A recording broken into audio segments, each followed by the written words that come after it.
Hi guys! So 10:15 na ng gabi at nandito ako sa labas sa may harapan ng bahay namin sa entrance kasi naglalaba ako ngayon. Yan, hindi pa ako tapos, sure ko lang.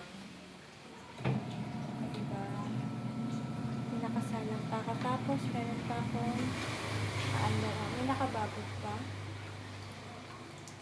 Usually kasi gusto ko Saturday talaga natatapos na yung mga gawaing bahay ko para at least Sunday may araw or may oras na ako para kay Mickey tsaka kay JD kasi hindi naman natatapos yung gawain natin bilang nanay dito sa bahay, diba? Hindi yan natatapos.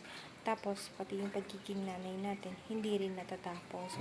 So kailangan din talaga na i-budget natin yung oras natin. Hindi pwedeng puro gawaing bahay lang, hindi rin naman pwede na puro trabaho lang din, hindi rin pwede na puro anak lang. So, dapat alam natin kung paano natin i-manage yung oras natin. Miki, pasok ka na, anak. So, yun. Kasi kanina, sobrang sakit din ng ulo ko, kaya mga 5 p.m. natulog kami ni Jade. Tapos, ako naman nagising around 7 p.m. na. So, yun, paggising ko medyo gumaan na yung pakiramdam ko, tapos yun, nakapag-decide na ako na yun, maglaban na lang. Tapos yung ref naman namin is naka-defrost, and si Jade, siya naman yung nag-aayos nun. Yung matagal nga yung nilalaban ko ngayon kasi medyo madami, kasi yung 1 week na labahan namin, tapos pinalitan ko na rin yung mga bedsheet, nilaban ko na yung mga punda, towel, tapos yung dalawang carpet namin dito sa baba, tsaka sa sala dito sa baba, tsaka dun sa second floor, sa sala dun sa taas. Nilaban ko na rin kasi naihian ni Mickey. Kahit naman nag-uulan, siguro naman matutuyod kasi nakasampay naman dun na sa veranda sa second floor. So, after ko dito maglaba, di pa kami nagdi-dinner kasi nga 7 na nga ako nagising, tapos diretso laban na. So, magluluto muna ako ng dinner after maglaba. So, inuna ko lang talaga to kasi maraming oras yung kakainin, tsaka maingay yung washing. Nakakaya sa kapitbahay pag nag-iingay, tapos anong oras na. Tapos, hanggang ngayon, nag-uulan pa rin dito sa Bulacan. So, kailangan talaga natin Saturday maglaban na. Although, yung uniform ni JD is nalaban na Wednesday night. Kasi, hindi rin naman nagamit kasi cancel din naman yung pasok. So, yan. Tapos na yung washing. So, huling salang na. So, matatapos na. After neto, magluluto naman ako ng dinner. Diba, nak? Yeah. So, yun na nga guys. Finally, 11 p.m. natapos na ako maglaba. So, ngayon naman, magluluto ako ng dinner. Actually, hindi na siya dinner. Midnight snack na namin ni JD. Sobrang inaantok na rin ako at ang sakit na ng balakang ko. Pero, dahil nanay tayo, hindi pwedeng magpahinga hanggat meron pa tayong gawain. So, ang magiging dinner / midnight snack namin for tonight ay luto lang ako ng yakisoba. Yan, yakisoba. Tapos, magpiprito ako ng itlog. Yan, gusto ni JD ay yung pritong itlog. And then, magto-toast lang tayo ng tinapay.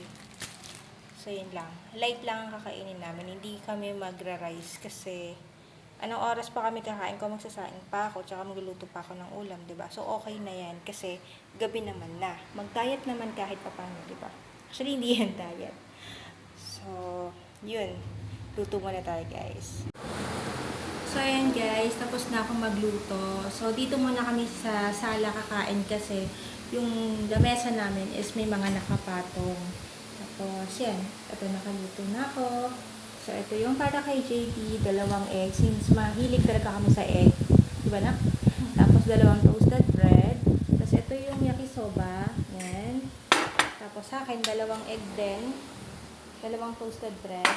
Tapos, meron din ako niready na 2 extra na toasted bread. Just in case kulangin kami. Pero kung, di ba na, kapag sobra naman yung piniprepare ko, nilalagay naman namin sa ref. Tapos, yun din yung inaalmusal namin kinabukasan. So, walang nasasayang. Tapos, meron din kami dito, since favorite na natin to ngayon, na itong peanut peanut butter. Yan, pakita ko lang. Yan. Favorite namin ngayon ni JD yung peanut butter na ipalaman sa tinapay. Tapos, si Jade naman, meron siyang gatas. Yan. Tapos, ako, kape. O, diba? Kape sa gabi.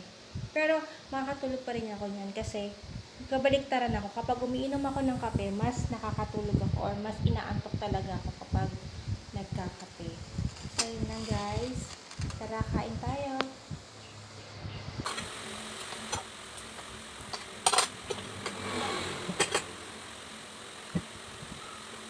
May siya ito.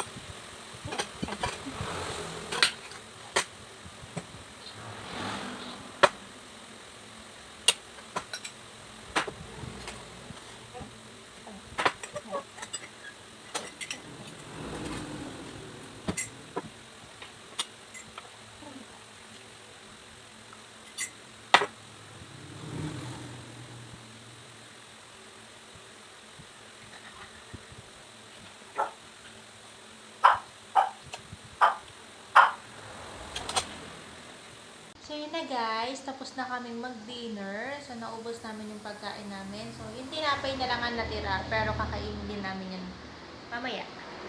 So, yun lang. Thank you for watching. Bye-bye!